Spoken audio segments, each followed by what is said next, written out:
अज्ञान दशा में ये संसारी प्राणी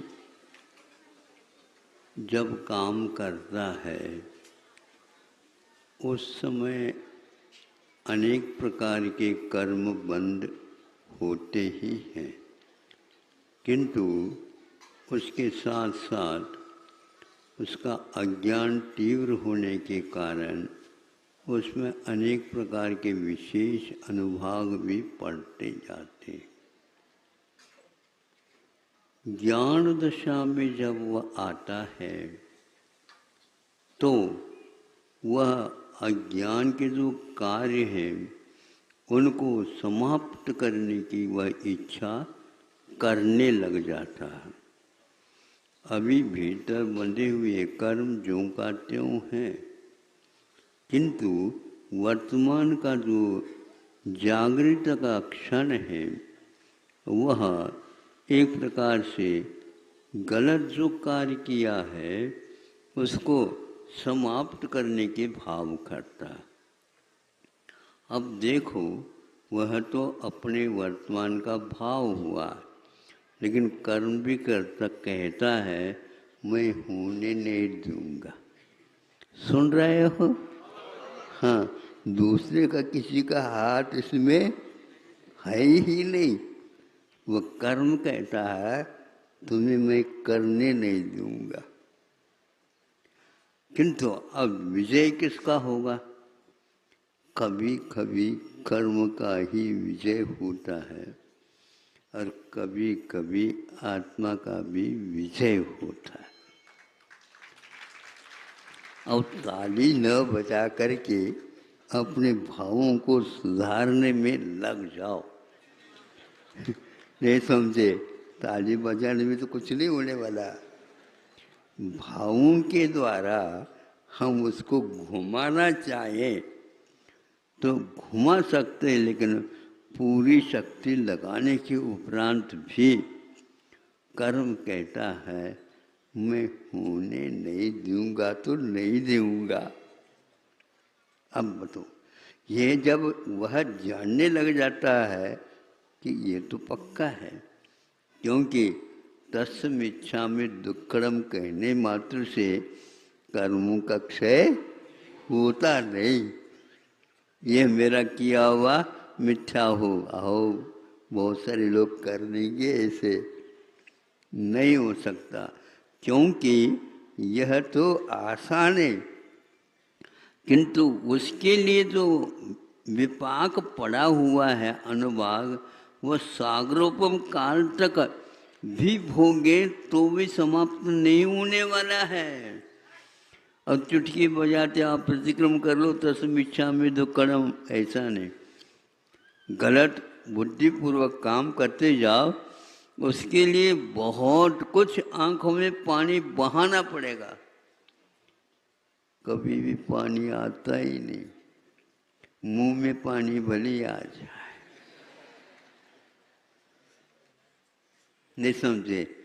आंखों में पानी अपने किए हुए अनर्थों के ऊपर आता तो है, लेकिन ऊंचा ही नहीं आ सकता। हाँ, नहीं समझे? उसके लिए बहुत कठोर होना पड़ता है। कैसा हो गए, कैसा हो गए। वहाँ कभी कभी कई लोग माथा पटक लेते, ये समझे? माथा पटक लिया, हमने ऐसे कैसे कर दिया, ऐसे कैसे कर दिया, कोई सुन ही नहीं रहा हो। इस प्रकार अतिरेक उसके जीवन में आ जाता है। ऐसा ही एक, अरे मैंने उसके साथ तो बहुत ही अनर्थ किया।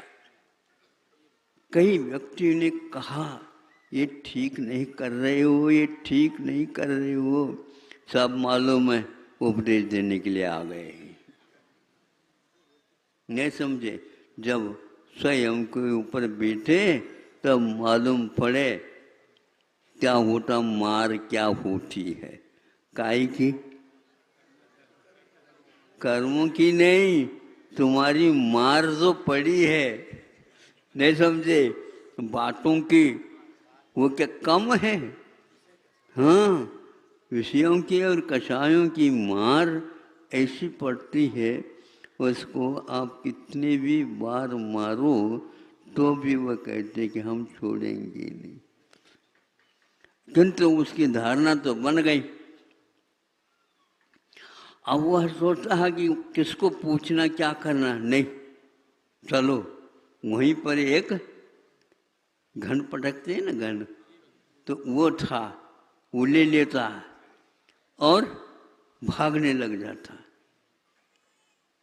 भाग रहा है, इधर उधर देख नहीं रहा, लोग देख रहे हैं ये कहाँ भाग रहा है और ये हाथ में घन क्यों ले रखा, लुहार बन गए क्या ये? नहीं, लेकिन वो भाग रहा है। सब लोग देखते रहे, कतारबद्ध लोग देख रहे हैं, और देखने तो आनंद तो आता है। सीधे ही वहां पर गया जहां पर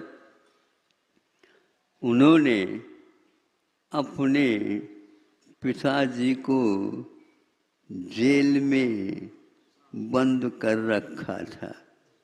आपको दृश्य सामने आ गया? हाँ, आप पुराण भी पढ़ते? अच्छा, याद रखा आपने, लेकिन समय पर याद आ जाए तो अच्छो है। समय पर याद नहीं आता, और वो आ गया उनको, लेकिन आने के उपरांत उसके भीतर भीतर जो पिताजी बैठे थे और देखते हैं सभी कतार लोग हैं, इसके एक व्यक्ति के पास हाथ आए। वो कौन है वो व्यक्ति?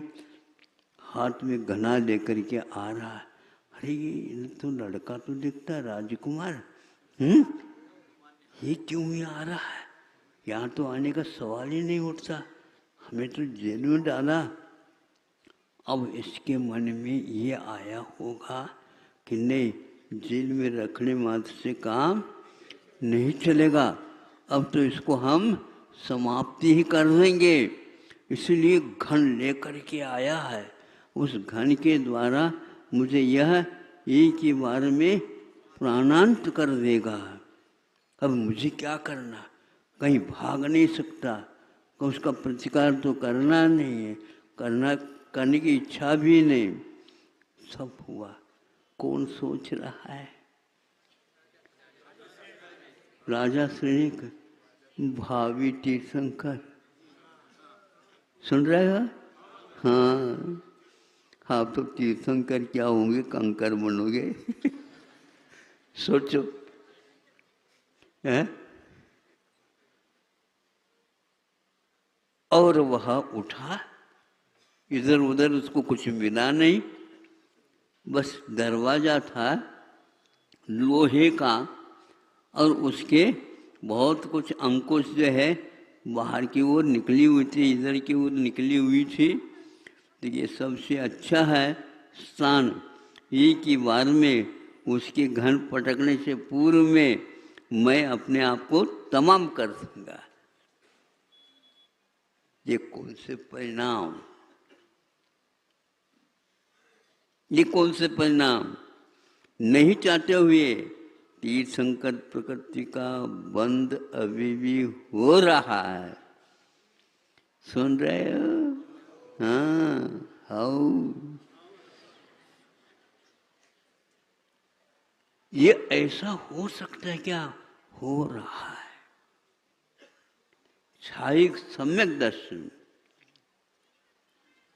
16 कारण भावनाएं सत्ता में तीर्थंकर प्रकृति पहुंच गई है, वर्तमान में भी पहुंच रही है, आगे भी निरंतर पहुंचती रहेगी, क्योंकि छायिक सम्यक दर्शन तो छूट नहीं सकता। इसलिए तीर्थंकर प्रकृति का बंधना रुक नहीं सकता।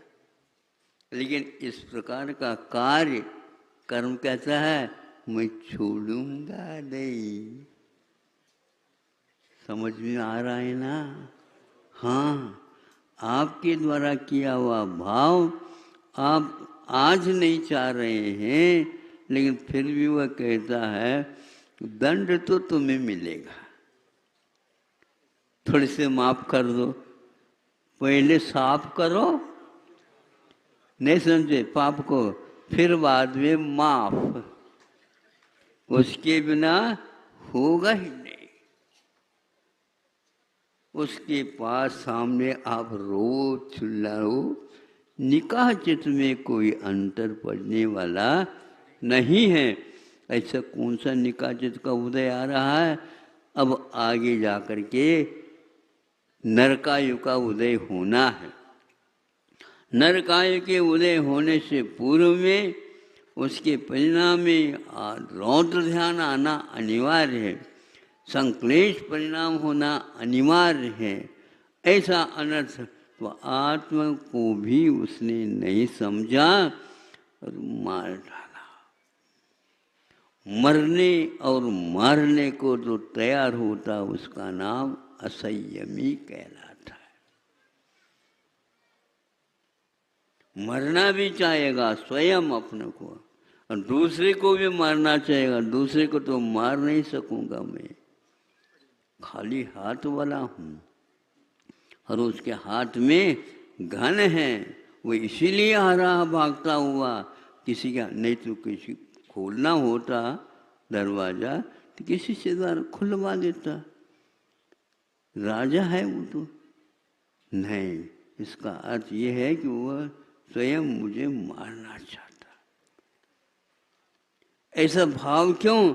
क्योंकि इसने सैनिक ने अपने जीवन काल में, मुनि महाराज मासोपवासी थे, 3 बार आएगा, तीनों बार में निकले, आहार ही नहीं हो पाया। इसने बंद बंद लिया, वैर बांध लिया, उसको देखते ही वैर। चेलना थी ना उनकी पत्नी, हाँ, उसके मन में भी इसी प्रकार के भाव क्यों होते थे? इसी के कारण। ऐसे एक व्यक्ति कोई अनर्थ करता है और बाद में पश्चाताप भी करता है, तो परिवार के साथ भी वह घटित हो सकता है, स्वयं के साथ भी वह घटित हो सकता है, पर के साथ भी घटित हो सकता है। ऐसा यह संसार है बंधुओं। कटुक से कटुकतर कटुकतम है, इसमें मिठास कुछ भी नहीं है। फिर भी ये संसारी प्राणी उस कटुकता में मिठास की खोज कर रहा। धन्य हो आपकी खोज, धन्य हो आपका अनुसंधान, धन्य है आपका शोध प्रबंध। लिख डालो। न स्वयं की उसकी भाषा भाव समझ में आएगा, आने नहीं देगा वो कर्म। उसको मिटाना चाहोगे तो भी नहीं मिट सकेगा वो तो वज्र लेप हो जाता है। तो वह हजारों वर्षों के लिए किसी प्रकार से मिट नहीं सकता। इसलिए वैर मत बांधो। यदि बांधना ही है, अपने किए हुए अज्ञान और कर्मों के ऊपर बांधो कि मैं छोड़ूंगा नहीं, तुम बंध गए हो, मैं तुमको छोड़ूंगा नहीं। पर पालटी मार करके बैठ जाओ, संभव है उस कर्म को भी पसीना आने लग जाए। लेकिन आप पसीना से पहले लथपथ हो जाओ तब की बात है ये। तीनों ऋतुओं में विषमता में भी वह इस प्रकार सोचता है तो संभव है। कहाँ जाना था वहीं गया। प्रथम पृथ्वी में जा गया और यह सोचता अब, अरे ये क्या कर दिया, मैं तो इसको खोलने के लिए आया था, इसलिए क्यों अपने आप की आत्महत्या कर डाली। तो ये बिल्कुल ठीक है। क्षत्रिय होता है स्वाभिमानी, दूसरों के हाथ से मरने की अपेक्षा स्वयं को ही समाप्त कर। तो इसी प्रकार दूसरे के ऊपर टूट पड़ने की अपेक्षा अपने द्वारा किए हुए कर्मों के ऊपर टूट पड़ो। यही एकमात्र वीरों का वीरत्व है। और ये आज करो चाहे कल करो, चाहे परसों करो चाहे तरसों करो, ये परसों हुई थाली आपको ही खानी पड़ेगी। अब परोसना नहीं इस प्रकार के थाली को जो इस प्रकार की दशा हो सके। अभी दुखमा काल आना शेष है। बिस्तर बांध लो अच्छे ढंग से, नहीं तो पक्का है उसके चपेट में कौन आएगा क्या पता। अब यह कृपालु है पंचम काल, अभी पंचायत चल रही है, इसलिए पंचम काल इतना क्रूर नहीं। जो पंचायत ही नहीं रहेगी उस समय देखो क्या होगा। यहाँ पर क्या होगा, आप बच नहीं सकते, पिसना ही पड़ेगा उसमें। सबके साथ ज्यों के साथ घुन भी पिसेगा ही। हाँ, तो सबको पिसना पड़ेगा। जैसे निगोरिया जीव एक को कष्ट होता है तो सबको ही कष्ट होता है। एक का मरण होता है तो सबका ही मरण होता है। एक को थोड़ी बहुत मिल जाता है तो सबको उसी में से मिल जाता है। ऐसा जीवन जो कि साधारण है, अपने स्वतंत्रता वहाँ पर कहीं भी देखने को उपलब्ध नहीं होगी। वह कुर्णी का लड़का, कुर्णी सैनिक का, वह सोचता रह गया, हे भगवान ये हमारा ही कर्तव्य था लेकिन हमने नहीं सोचा और उनको बंद कर दिया। कर्म का उदय वो भी क्या करता। चेलना को कैसा लगता होगा, इन दोनों को सबको सुधार दूं, तुम कैसे सुधार सकोगे। तो उसने जो धारण किया उसी के अनुसार कर्म होगा। उसकी आंखों में पानी आ रहा होगा। पति चला गया, लड़के के साथ अब क्या करना, नहीं समझे। दूसरे को क्षायिक सम्यक दर्शन बनने में सहयोग दे दिया, तीसरे प्रकृति के बांधने में भी रास्ता दिखा दिया। और मेरी दशा ये हो गई, विधवा हो के बैठ गई। ये बहुत वैधव्य का सहन करना।